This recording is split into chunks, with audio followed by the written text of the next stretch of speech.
नमस्कार दोस्तों।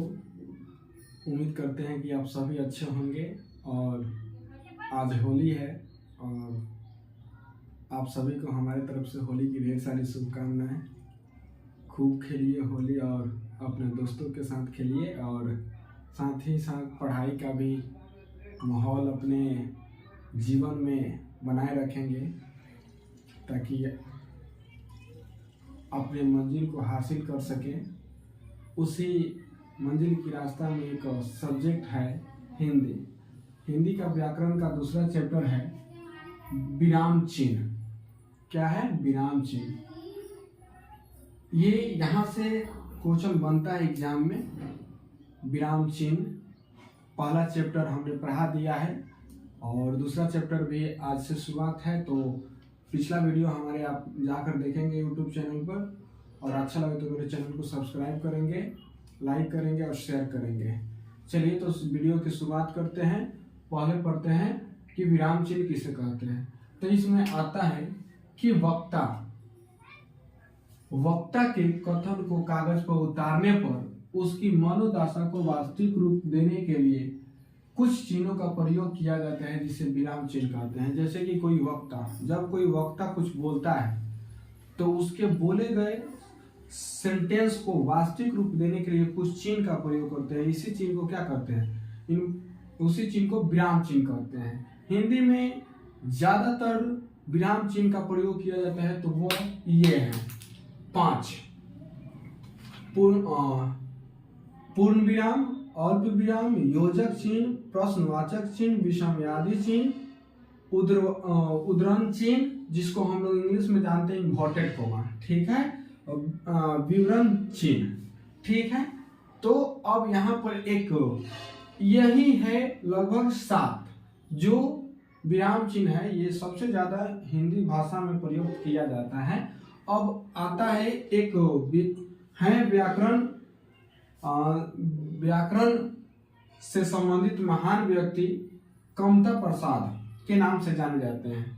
इन्होंने अपने अनुसार बताया है कि हिंदी में लगभग 20 प्रकार के विराम चिन्ह होते हैं।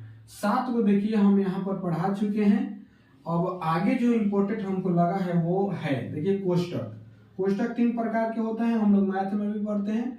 बड़ा bracket, second bracket, third bracket, जिसको हम लोग छोटा ब्रैकेट, मझला ब्रैकेट और बड़ा ब्रैकेट के नाम से जानते हैं।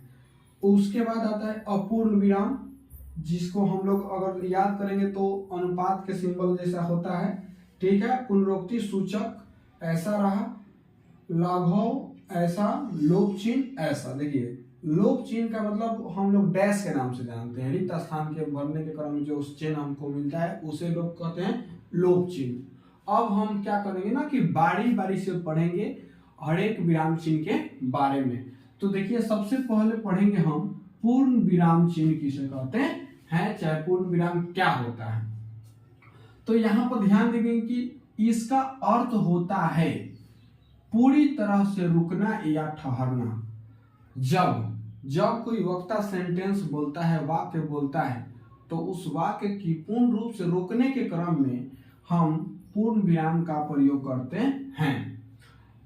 वही बात लिखा है कि जहां वाक्य की गति अंतिम रूप ले ले वहां पर पूर्ण विराम का प्रयोग किया जाता है। जैसे कि मैं लड़का हूं, वह जा रहा है, ठीक है। अब आ रहा है दूसरा, तो आशा करते हैं कि समझ गए होंगे। फिर आता है दूसरा अल्प विराम। तो इसका अर्थ होता है बहुत ही कम समय के लिए रुकना या ठहरना, अर्थात क्षणिक समय के लिए। जैसे कि हम लोग पढ़ने के क्रम में थोड़ा सा सांस लेने के क्रम में प्रयोग करते हैं, थोड़ा सा रुकते हैं, उस कंडीशन में हम अल्प विराम का प्रयोग करते हैं। देखिए लिखा है कि अनेक शब्दों तथा वाक्यों के मध्य और शब्द की आवृत्ति को रोकने के लिए इसका प्रयोग किया जाता है। तो यहाँ से क्वेश्चन बन सकता है कि शब्द के आवृत्ति के रोकने के लिए कौन विराम चिन्ह का प्रयोग करते हैं, तो याद रखेंगे कि अल्प विराम, ठीक है। जैसे कि देखिए यहाँ पर राम कोमा, फिर से श्याम कोमा, मुकेश भाई हैं। यहाँ पर देखिए शब्द अलग अलग हैं, लेकिन इसको हम लोग थोड़ा थोड़ा सांस ले लेकर रोक के थोड़ा क्षणिक समय के लिए रोक के बोलेंगे, तो इस कंडीशन में अल्प विराम का प्रयोग किया गया है। अब ये देखिए ये क्या है, योजक चिन्ह।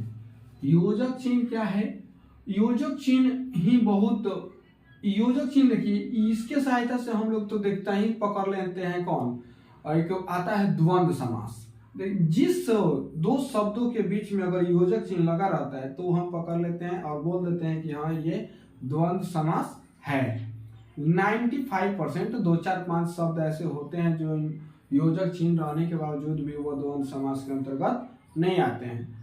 तो वैसे कंडीशन में अपवाद को हम लोग देख लेते हैं, याद कर लेंगे जब पढ़ेंगे क्या, समास। तो यहाँ पर आता है विशेषता, पढ़ते हैं कि किस किस कंडीशन में योजक चिन्ह का प्रयोग करेंगे। तो पहला आता है अल्प विराम के बाद इसका जरूरी होता है। अल्प विराम के बाद इसका जरूरी होता है। जैसे देखिए यहाँ पर लिखा है कि जैसे कि राम, राम श्याम, राम श्याम, श्याम, और फिर राम श्याम मुकेश, मुकेश राकेश, राकेश। देखिए इस कंडीशन में अगर दो शब्दों के बीच यहाँ पर देखिए अल्प विराम है और उसके बाद तुरंत हम योजक चिन्ह का प्रयोग किए हैं, इस सब कंडीशन में हम लोग योजक चिन्ह का प्रयोग करते हैं। फिर आइए दूसरा, आगे दिया है कि दो शब्दों को जोड़कर एक समस्त पद बनाया जाता है। वही बात आया जैसे कि दाल रोटी, दाल रोटी, माता पिता, माता पिता, ऐसे करके कंडीशन आप लोग देखे होंगे।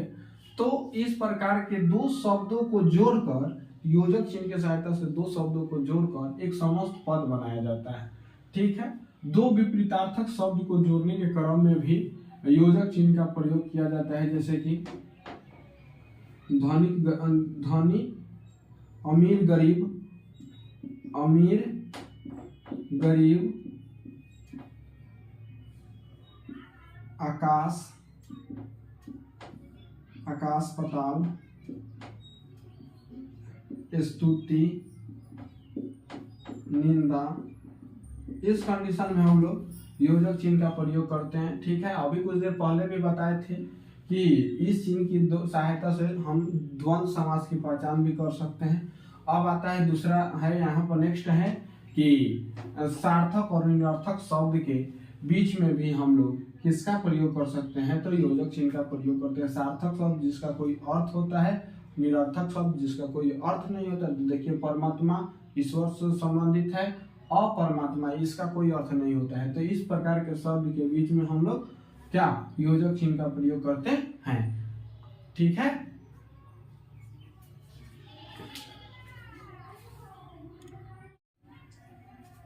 तो आगे पढ़ते हैं। यहाँ पर दिया है अर्धविराम। अर्धविराम, यहाँ पर देखिए अर्धविराम का कहाँ आखिर में प्रयोग होता है उसके बारे में पढ़ते हैं।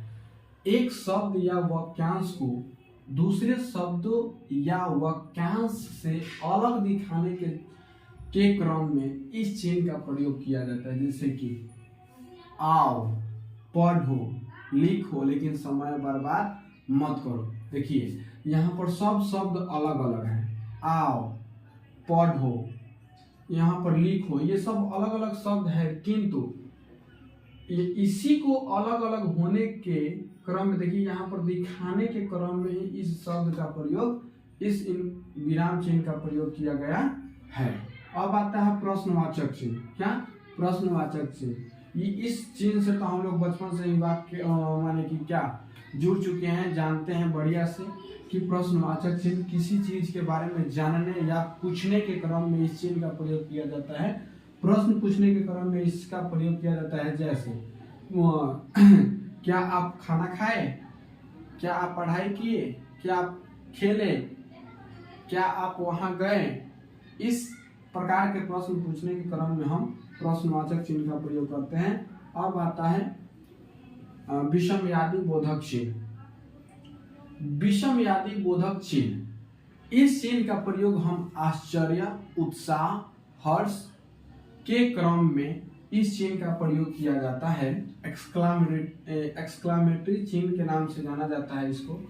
तो एक्सक्लामेशन और यहाँ पर देखिए, यहाँ पर इसका प्रयोग हर्ष, शोक, प्रसन्नता, प्रसन्नता, उत्साह, आश्चर्य, घृणा को व्यक्त करने में किया जाता है। जैसे कि आह, मजा आ गया, यहाँ पर हर्ष का बोध करा रहा है, अरे वह तो गायब हो गया, यह आश्चर्य का बोध करा रहा है। शोक, कितना दुख की बात है, वो दुनिया छोड़ के चला गया, तो इस कंडीशन में शोक का बोध हो रहा है। तो इस सारी कंडीशन में हम लोग विसमयादि बोधक चिन्ह का प्रयोग करते हैं। अब आता है वो विवरण चिन्ह।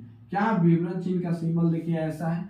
इस चिन्ह का प्रयोग किसी शब्द या स्थान या वस्तु के बारे में पूरी रूप से जानकारी प्राप्त कराने के लिए चिन्ह का प्रयोग किया जाता है। जैसे कि देखिए यहाँ पर बिहार, तो बिहार के आगे देखिए यहाँ पर अब ये चिन्ह लगा हुआ है। इसका मतलब कि केवल और केवल हम बिहार के बारे में जानेंगे। जैसे कि अब यह एक राज्य है बिहार, बिहार में सबसे ज्यादा कृषि से संबंधित कार्य होती है, बिहार में अधिक जनसंख्या है। तो ये सारी बातें इस चिन्ह के बाद हम पढ़ेंगे। तो इसका मतलब क्या है, यह सिर्फ और सिर्फ बिहार के बारे में क्या कर रहे हैं, पढ़ रहे हैं। ठीक है, तो ये विवरण चिन्ह रहा। उसके बाद आता है पुनरोक्ति चिन्ह।